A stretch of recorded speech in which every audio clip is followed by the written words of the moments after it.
If you're a regular viewer of this channel, you'll know I've spent the past 2 videos talking about that now infamous failure of an Ineos Grenadier on Cape York Peninsula. I've now spoken to Ineos and I've got their side of the story, and that's essentially what I'm going to bring you today.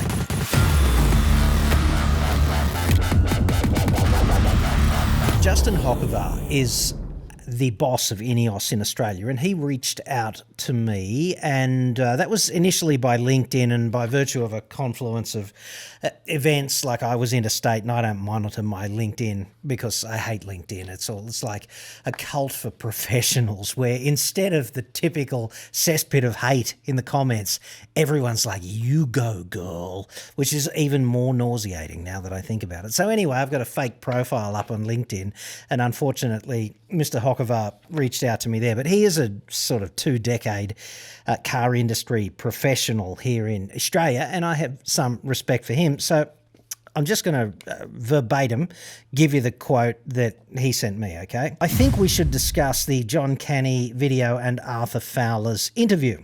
Unfortunately, Arthur has not told the truth." That is a fairly unequivocal statement, I have to say. "We have evidence," he says, "of misinformation and omissions.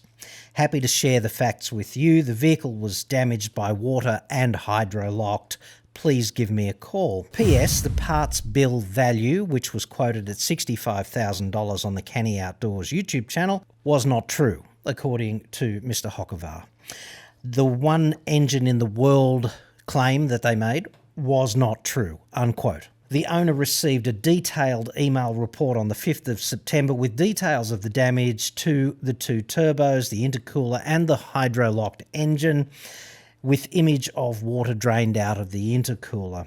The vehicle went through the Pasco River, a difficult 4x4 track, even though John Canny says they only did gazetted roads. The wading depth far exceeded the 800mm wading depth of the vehicle. The other vehicles that crossed had raised air intakes. The one that failed did not." These all seem to be fairly fact-based claims, and there is evidence for that, which we will get into in just a second. But stick with me.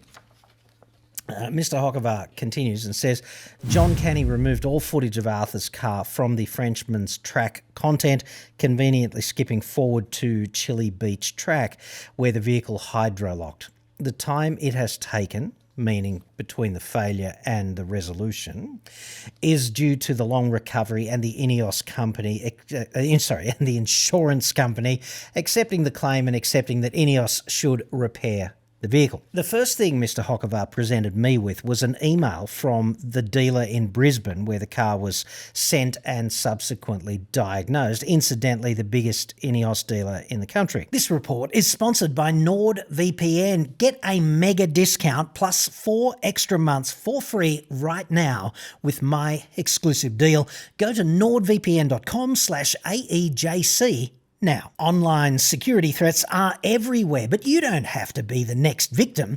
That's where NordVPN comes in, locking everything down securely in the background. Go to nordvpn.com/AEJC now. Every 2-year plan receives that huge discount plus 4 extra months of Nord for free. nordvpn.com/AEJC. Using NordVPN is easy. Just subscribe, download the app and connect. One click later, your IP address is shielded and your traffic is encrypted across as many as 6 of your devices. Nord is the fastest VPN on the planet. It costs only about as much as a single cup of coffee every month to keep your data, your identity and your devices secure. Masking your location means you'll be able to access content and resources that might be blocked where you live. Plus, you can continue to watch your favourite content when you travel. Boost your online security at nordvpn.com/AEJC. Get that mega discount and enjoy those 4 extra months for free. It's all totally risk-free with Nord's rock-solid 30-day money-back guarantee. It's easy to stay safe online. Go to nordvpn.com/AEJC now. This email, which I have a copy of and which I'll put on screen here for you now with some personal information redacted, was sent to Mr. Fowler, the owner of the Ineos, on the 5th of September 2025. And it says, and I'm just going to read it to you, okay? Hi Arthur, hope you've been well. Just touching base in regards to your vehicle that was towed in on Monday the 25th of August 2025 with major mechanical concerns. Now, this does not seem to be an untoward delay between the vehicle lobbing on their doorstep and a diagnosis being forthcoming. In fact, the 25th of August to the 5th of September is less than 2 weeks, and presumably the dealership's got some other stuff going on as well, and this would have been a somewhat lengthy process, so I'd consider that to be done in a timely fashion, frankly. They go on and say, upon arrival, we received guidelines from Ineos Automotive Australia to ensure the initial inspection process was followed to identify the root cause of the engine failure in your Grenadier. Upon initial inspection of the vehicle, we identified 4 out of the 6 loose screws from the airbox and the air filter was dry. We removed the turbo pressure hoses from the engine and intercooler and identified dirty/muddy residue inside the turbo hoses. The following procedure was to use a borescope inspection camera and record a video of the intake duct from the lower section of the airbox to the inducer compressor wheel of the turbocharger. We found majority, all fins except one, bent on the turbocharger, images attached. And they do seem to be a shape other than that which the factory specified, I have to say, which is evidence that they've been, and they're not mechanically damaged in the way that you would expect if they'd been hit by a hard object. They're bent as if interacting with a fluid. Okay, that's kind of significant to me because I used to work in a destructive testing laboratory and that's significant. Trust me on this. They go on and they say we were then required to use a borescope inspection camera and record a video of the hot side and cold side end tanks of the intercooler in which we found contamination in the hot side. Image number 6 attached reflects the remaining water contamination we found when removing the intercooler. I'll put that up on the screen for you now.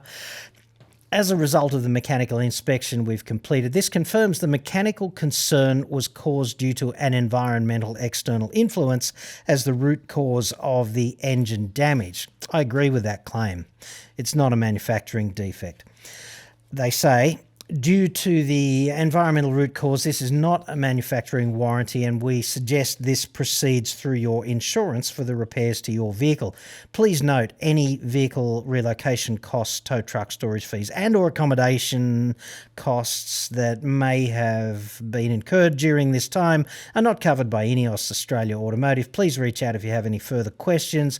We will await further clarification from you confirming how the repair process on your vehicle will proceed. Kind regards, them, the biggest Ineos dealer in country in Brisbane. Okay, so that was on the 5th of September and the Canny Outdoors video was published late in November. So that's most of September, all of October and most of November.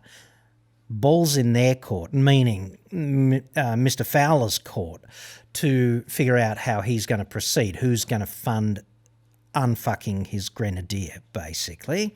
So to me, that seems like a delay of an administrative nature because then he had to go through that process of getting his former insurance company online because the fault occurred while the policy that had lapsed with his former insurer. The fault occurred, the policy lapsed, and then he had to go back to the insurer because the fault occurred while the policy was active. Does that make sense? Anyway, and then the insurer had to do their due diligence and just make sure that they were prepared to fund it because they always do that. And that must have taken the best part of 8 or 10 weeks or something, which does seem to be the bulk of the delay, frankly. Mind you, they had to get an engine from overseas. We'll get to that. Now, Mr. Hokovar reached out to me with, among other things, 3 images that seem to document the actual cost of repairs right? Because the Fowler Canny video claimed about $65,000, but the documents, which I'll put up on the screen now, seem to indicate a cost, when you add up those numbers, of a figure more likely to be low to mid-30s, depending on a few variables, how many bolts are required and things of that nature. But when you look at it, none of those costs seem outrageous to me, like $17,000 or whatever it is for a BMW six-cylinder short motor does not seem to be outrageous. A few $1,000 for a BMW turbocharger, not outrageous. Okay, it would just, that's how it seems to me. You might differ, but I don't see that as being outrageous. Anyway, mid-30s is a long way from 65, I'd suggest. Now, they did seem to agree, John Canny and Arthur Fowler, that the bill for the engine alone was going to be $65,000. That was in the video that was pulled down. Perhaps they were simply mistaken, and the total bill, including labour and vehicle repatriation and associated costs, was 65 grand. How would we know? They don't seem to be tremendously sophisticated individuals to me. So in this environment, the details matter, and they might not be detail guys. Who knows? They're like amateurs, in other words, right?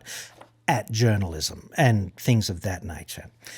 Also on offer from Mr. Hokovar were photos of what looks like water-stained inlet pipe, looks like the post-turbo plumbing, it looks like a pressure fitting to me, and you can definitely see stains that indicate water had been there with residue, right? So that's what the evidence says.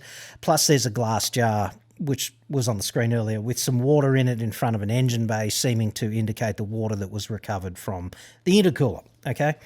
And there were also in Mr. Hokovar's package of contextual information a couple of videos which showed bent turbo vanes, 5 out of the 6 of them adopting as discussed a shape other than that which was in the design brief originally. Always bad.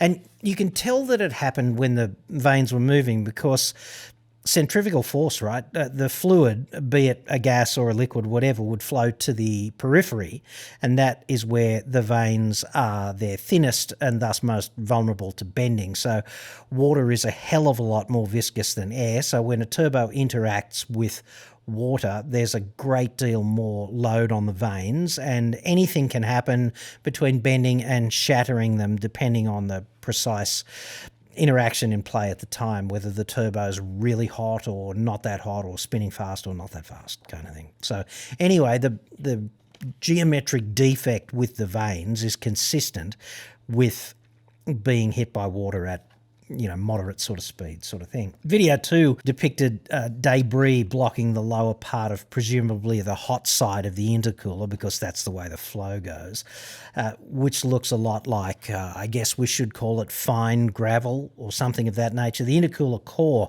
in this case appears to have acted like something of a sieve against the ambient flow of air being sucked through it to feed the engine, right?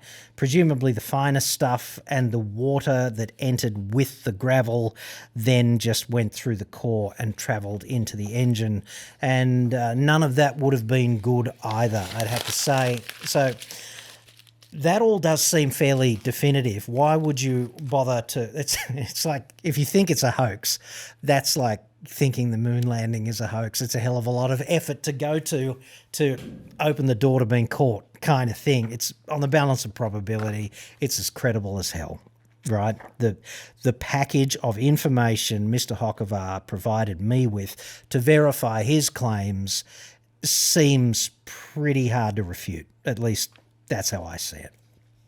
So apologies there for the grainy video, by the way, because that would be LinkedIn's video compression and the fact that I couldn't download it, so I had to screen capture it.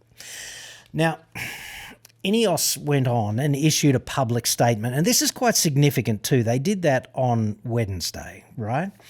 So they've got this statement that says, December the 3rd, 2025, Ineos Automotive is aware of significant misinformation circulating about an incident that affected a customer's Grenadier vehicle during a multi-vehicle trip to Cape York, Queensland. Recent commercial social media content has omitted key facts and has created a misleading impression. So we're down the same track here, and these are claims that are unequivocal, right? Like, you wouldn't say that if you didn't have the evidence to back it up, basically, because that could end badly. The statement goes on and says, to clarify this matter, and here's a list of bullet points, a customer attempted a water crossing that had the potential to exceed the Grenadier's 800mm wading depth limit. The vehicle's air intake accidentally submerged during this crossing. The customer's vehicle was the only vehicle in the convoy without a raised air intake. Inspections by both Ineos technical team and an independent authorised dealer confirmed that water ingress ultimately resulted in an engine failure. And I've only got a minor gripe about that, which is that I'm not sure how independent you can claim an authorised dealer is, because there is clearly a contractual and commercial relationship between dealers and the mothership. But apart from that, it's pretty hard to argue with bullet point number 3, I'd suggest. Bullet point number 4 says, specifically, the assessment identified water-damaged turbocharger vanes and the presence of muddy water in the intercooler. The report shows that this water ingress ultimately resulted in a broken conrod, a holed crankcase, and subsequent engine failure. Oops-a-daisy. So it does seem that the conrod has broken and punched a hole in the block, which should have been dead easy to diagnose, but for whatever reason that information was not forthcoming in the Canny Outdoors video, and I would argue that they had a fair bit of time on their hands to have a look at the whole thing, and they were under there anyway, disconnecting the locking pawl on the transmission so they could skull drag the defective Ineos to a safer place on the track so that they could get out of the way of ambient traffic that would have passed them at a substantial speed and perhaps not expected them to be stopped there. So there's that. Bullet points go on and they say these findings were provided to both the owner and the owner's insurer in September of 2025. The insurer accepted the owner's claim as accidental environmental damage. There was no mechanical or design fault with the vehicle. We have provided ongoing support to the customer, including the selection of their preferred repairer, sourcing a new engine from the Ineos Global Parts Network, and voluntarily covering the cost of urgent air freight to minimise delays. The customer has received regular communications throughout this process, and that particular claim there is at odds with the version of events, if memory serves, presented by Mr. Canny and Mr. Fowler in the Taken Down video, because they seem to impute more than once, if memory serves, that deafening silence was the protocol in play. The bullet points continue. All appropriate steps were taken in relation to the vehicle recovery, inspection, repair and insurance. We continue to support our customer and our priority is to maintain their privacy and well-being. I don't think they've done such a hot job maintaining their own privacy because Mr. Canny and Mr. Fowler both stuck their heads well and truly out of the trench on this one. I mean, nobody deep dived and dug into this and Woodward and Bernstein the shit out of it. They presented it. Like, you know, if you stick your head out of the trench, people are going to listen, aren't they? You're going to get shot occasionally too if World War I is anything to go by. Ineos they go on. Final point in conclusion. Ineos stands firmly behind the Grenadier's proven reliability, durability and capability in arduous off-road conditions. We are grateful.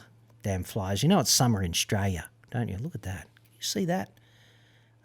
It's so glamorous. Being a YouTuber. Oh, yeah. Bye. Oh, damn it. Damn it.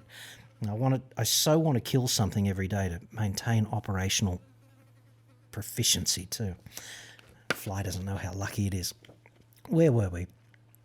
We're grateful for the strong support received from Grenadier owners and the wider 4x4 community. We are taking active steps to address the misinformation circulated by several commercial social media publishers, and we have contacted the relevant account holders. So there's that. Which brings me to my freaking conclusion on all of this, which is pretty lengthy, but it's an interesting one. This one, I find this intensely interesting because initially, when I watched Mr. Fowler and Mr. Canny's performance on their video that catalysed all of this and which was referred to me by that former Holden engineer, that so smacked authentically of them being honest, forthright genuine Aussie dudes who were being let down by big automotive. And now I'm just not seeing it that way. I'm not. It's funny how stories evolve. So my conclusion is, and I have to really stipulate quite strenuously that this is just my opinion and I'm striving for the balance of probability here. Ineos has presented a bunch of compelling evidence, right? Like, evidence is different to claims. There's pictures and dated emails and things of this nature, and they've shared these with me for a reason, okay? So they've presented this evidence that the failure is a consequence of water ingress, perhaps and even most likely at the Pasco River crossing, but perhaps elsewhere, because we don't know that definitively. The whole trip wasn't filmed in real time. The wading depth is, however, clearly exceeded in Mr. Canny's video, although Mr. Fowler's vehicle is not depicted in that video. Arthur Fowler's vehicle appears not to be depicted at all crossing the Pasco River, and you can only speculate about why in that Canny Outdoors YouTube channel video that was taken down and elsewhere in documentaries surrounding the convoy to the Cape and back, right? It could easily be a case of selective editing, and in fact, at this point, that seems kind of likely to me. But if 3 vehicles do that crossing with a guide and they all dunk their air inlet, then you'd have to assume that the 4th one was doing the same thing, wouldn't you? And it's just not depicted selectively. That seems to be the most likely explanation if you Occam's razor the fuck out of that. So Ineos has further gone out on something of a limb here, and they've issued a public statement. And you have to think about that in the context of how companies and the media work together, right? I mean, interact. Well, I'm not working with Ineos. You've got to be kidding, right? But issuing a public statement is dangerous in a sense, right? It's dangerous but not unheard of if one is bullshitting, okay? If you're bullshitting, like, the thing about lies and bullshit is that the truth has this unique way of integrating with the fabric of reality, like the facts, whereas lies and bullshit are like a transplanted organ. You have to keep taking anti-rejection drugs because they don't really just ever marry up the same way. You can put all the spac filler on lies and bullshit you want, but the facts don't always line up. New facts come to light and it's always so an inconvenient, okay? So if you are bullshitting, issuing a statement and putting it on the record is very dangerous, and any decent spin doctor would tell you to shut up emphatically if you're lying, right? Don't issue any further statements. It's pretty good advice, right?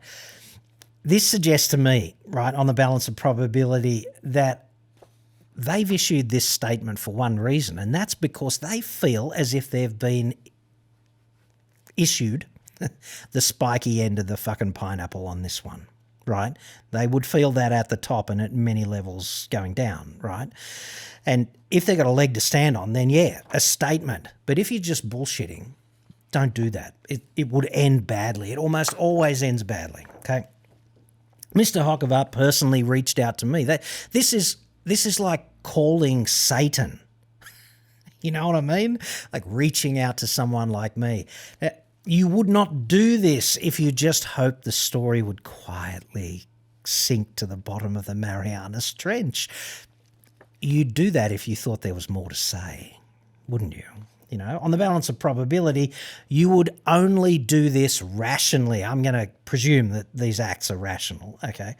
But you'd only do that rationally if you felt that your side of the frickin' story had not been appropriately oxygenated. I'd like to think that when it comes to dropping a bullshit bomb, I would be a hard target. Maybe I'm deluding myself, but anyway, that's how I see this. In terms of the relationship dynamics and the communication dynamics, like, let me know if you think I'm wrong in the comments. The evidence for the lower price for the parts also seems quite compelling to me, and that might just be some sort of interpretation issue by two fairly unsophisticated dudes who wanted to do a YouTube video and didn't have any journalism skills and just didn't hatch a plan and just rolled a camera and talked kind of thing. Could be that. Or it could be malicious, I don't know. But the video was titled, the one that was taken down, "A Blown Ineos Grenadier Engine in the Outback, the Full Story, What to Expect." That's fairly unequivocal, but it was rapidly taken down, right? And seemingly it was taken down by Mr. Canny as opposed to some systematic takedown by YouTube, because the message that replaced the existence of the video was taken down by the account holder kind of thing, by the user, whatever they call them when they do that. But it wasn't systematically taken down like for a policy violation. That casts into question the veracity of the information that was in that video, because why would you take it down? If Mr. Fowler and Mr. Canny's claims are, as Justin Hokovar from Ineos alleges, quote, not true, as well as repudiated by, quote, evidence they have of, quote, misinformation and omissions, then it's got me fucked, like properly fucked, to the moon, as Isaac Butterfield would say. Why John Canny and Arthur Fowler sat down and made that frickin' video in the way they did at the time they did. This is super interesting to me. Like, I can't believe they did that. i.e., after the insurer had finally decided to sling Mr. Fowler the big bucks to unfuck his Grenadier, and after the insurer had agreed to Mr. Fowler's choice of repairer, and after Ineos had agreed to air freight the engine to speed up the repair. These facts, incidentally, seem undisputed by both parties, Ineos and Team Canny Fowler. You know what I mean?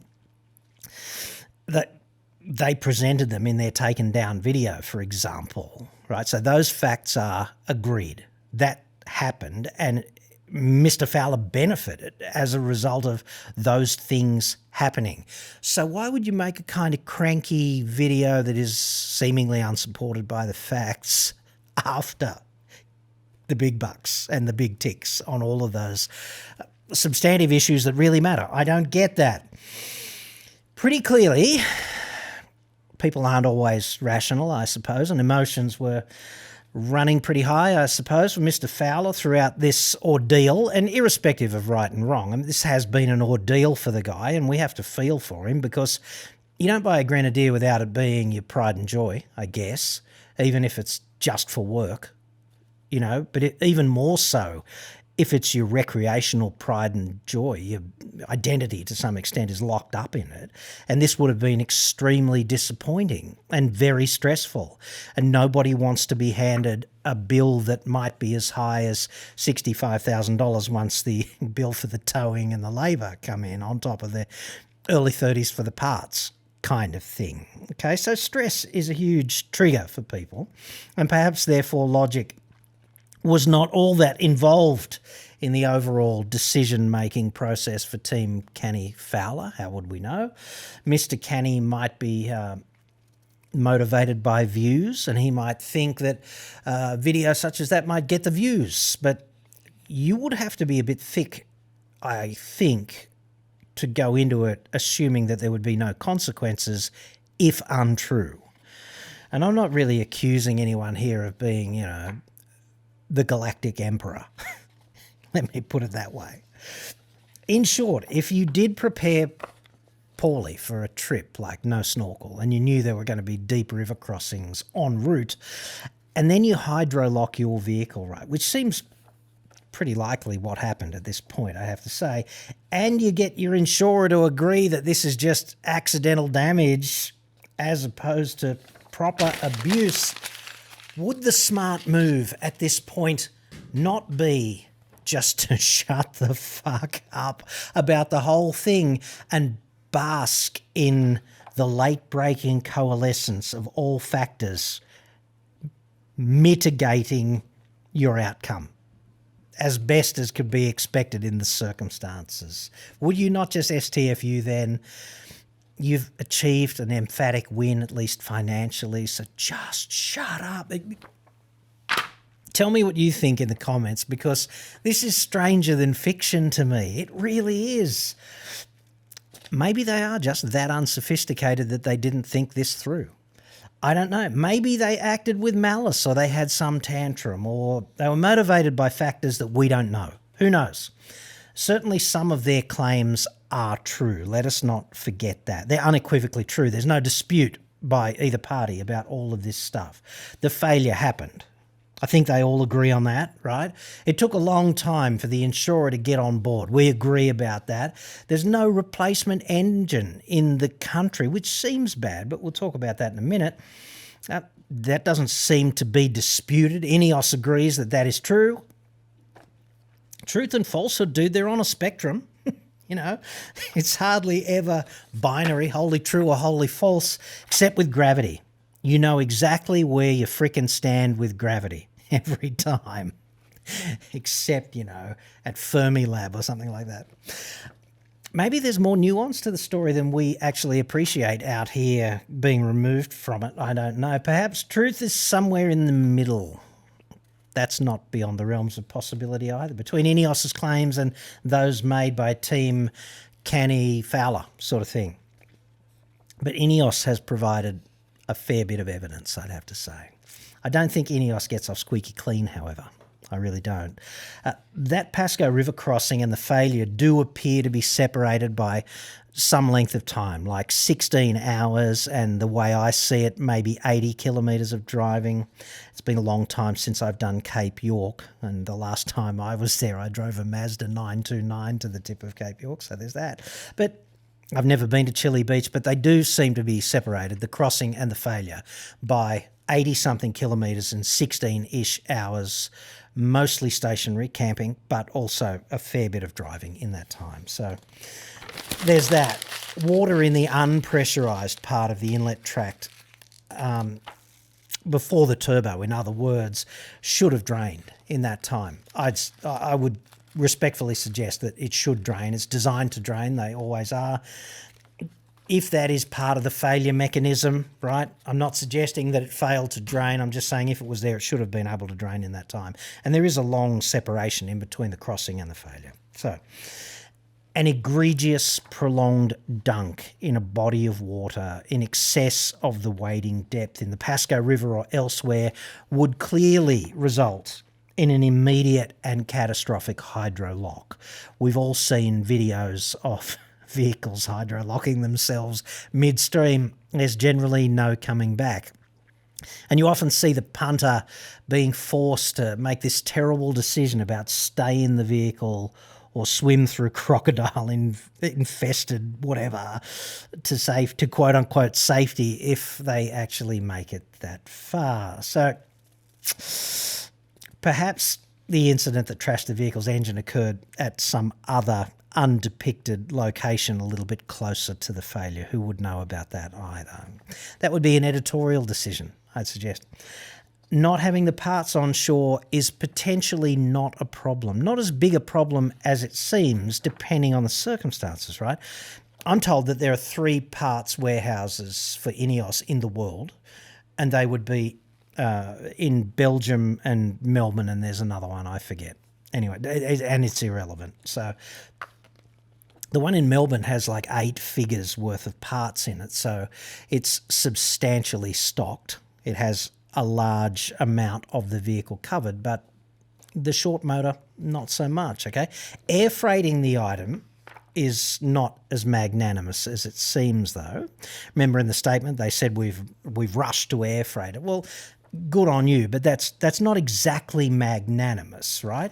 Because there's a legal requirement to support vehicles with parts, quote, for a reasonable period of time.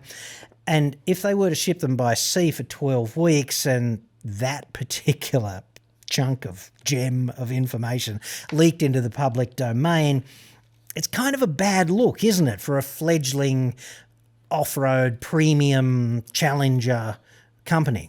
You'd want to think that the parts were available. I would. And so if air freighting them is de rigueur, then great. Like, just to be clear on this, if you abuse or neglect or accidentally just fuck your vehicle while you're out there having fun, the cost of repairs and recovery, repatriation, that is absolutely on you or your insurer if you can get them across the line, right? But irrespective of the cause of the vehicle ending up with poopy in its trousers, there is absolutely an imperative on the car maker to provide parts and tech support, especially if that vehicle is relatively new. That is a legal requirement, right? So Belgium, I'd have to say, where the engine is coming from, is just 3 days away by DHL, which is kind of inconsequential, I'd suggest. Totally fine. 9 to 12 weeks by sea? Not so much. If what Mr. Canny and Mr. Fowler claimed in their taken down video is true, and the first option was sea freight, that's probably not acceptable. Air freight, thumbs up. We're nearly there. Stick with me. This is an interesting story. I fear that the real losers here, however, and the reason I'm relying on my notes more than usual is because I don't want a letter from a lawyer. I really don't, you know?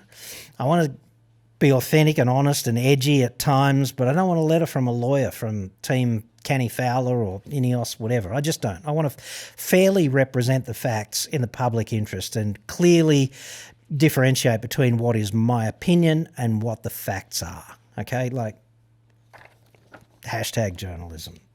But the real losers, as I see it, might be you and me on this one, because I frankly don't know how you can, quote unquote, accidentally immerse your vehicle below the wading depth. I don't know. In a 4-car convoy of enthusiasts who all have identical vehicles, right? And it's not as if Mr. Fowler had no choice here. He didn't have to drive through this crossing. A clear alternative would have been to shut the vehicle down, select neutral, and get it skull dragged by one of the other 3 vehicles which had raised air intakes. Right? That would have been a far safer option in my view. And I know that people, you don't have to do a 4-wheel drive course to visit Cape York, but it'd be nice, I think, responsible even, to have a level of training and familiarity with the vehicle that was basically predicated on mitigating risk, like not standing below, not guiding a vehicle below, from below on a steep hill. Kind of thing, just the basics. It'd be really nice to do that. Every water crossing shot that I looked at in that documentary series on Canny Outdoors, there's a spotter, right? There's a spotter in the Pasco River, this way, having a little bit of a float, this way, like that, right? So there's an actual Homo sapien in the water, presumably a paid-up member of the Ineos 4x4 Club of Queensland who lives and breathes Grenadier this and Ineos that, you know, who presumably is guiding people through with a clear objective of not drowning them. You know what I mean? And it's not as if the air intake isn't visible. Like, it's right there, dude. You can see it. And even if you can't see it, the top of the bumper and the top of the tyre are a red-hot guide for that level not to exceed in the specs, okay? Now, let's talk about air intakes for a minute because they're fascinating too. Like, the air intake is down here at an altitude of 800 millimetres, right? Or the safe wading depth is 800 and the air intake's kind of there. And what happens after that is interesting too because it's not straight in from there to the engine. It's like a big U-tube. U-shaped, inverted U-shaped tube. The air intake's here, but the air actually has to go up right near the top of the bonnet and then down into the engine. So, and there's probably, if it's responsibly designed, there'd be a baffle in there. And the purpose of that is to ward off a splash. The engine is drinking air at all times. So if the opening in the bottom of the air inlet is submerged, then there is negative pressure there and you would start sucking water, but the water has to get sucked right up to the top of that U for it to fall down into the airbox. And then there's space around the airbox generally so that most of that water that does get sucked in and breaches countermeasure number 1 falls into a sump below the filter, like bypassing the filter. That's a piece of responsible design, and generally there's a drain hole there. And there's other countermeasures as well, like the unpressurised bit after the filter would have a drain hole in it, and there'd be valves in the pressurised part, presumably, to try to ward off. There's several countermeasures, all of which would need to be breached. And I'd suggest that in order to do that in a responsibly designed air inlet, you have to sit the air inlet in water and have it continually submerged for some time to breach all of those countermeasures. It's not just done, engine's dead. It generally doesn't work that way, okay? So the breach would have to be egregious to kill the engine in a responsibly designed four-wheel drive. So if that's what's caused the damage, it looks a lot like abuse or neglect to me, and that's just my personal opinion, because if you wanted to call it this, let's call it negligence if that's what happened, because like negligent homicide, I mean, you can commit negligent homicide by if you should have known that what you were doing was dangerous, and I think there are parallels here. So there's a spotter in the water. They understand Ineos. It's only Grenadiers crossing the water, and they know the limit, and you're reasonably expected to know what the wading depth is, and that exceeding it is a very bad idea because that's why they put it in the specs.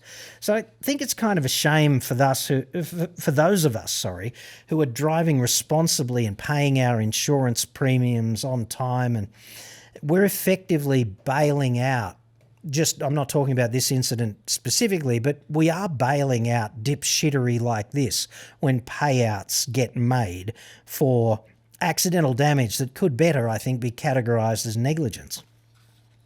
And that's just my personal opinion, and I'm not suggesting that there is negligence in play here, but if that is the case, then we all suffer because insurance is too fucking expensive, and this is one of the reasons why, surely. Now, we're nearly there, and I know this has been a long one. So long, in fact, that my memory card died, which is why there's that horrible jump cut a few minutes ago. Now, I don't know exactly where the truth lies here. I really don't, and neither do you. You've probably got an opinion, maybe a few hypotheses, maybe you think I'm wrong. That's all okay. The main thing is awareness about, the consequences, I think, and how painful that can be at times. And, the public interest is served by having Ineos's view out there in equal proportion to the canny Fowler hypothesis about what went wrong and their claims. What was revealed this week to me by Ineos does seem to add considerable credibility to their version of events, I'd have to say. And I'm just letting you know what they said here for completeness, really, for balance in the public interest, and especially because the claims made by Team Canny Fowler are no longer available, and therefore they've diminished somewhat in my mind. If you want to grab a dartboard or the tea leaves and figure it all out for yourself and strike a point of balance, let me know. Just whatever you do, don't slaughter a goat, okay? Just don't do that, dude. Come on. I mean, entrails, it's been proven that entrails are never that reliable, and it sucks for the goat.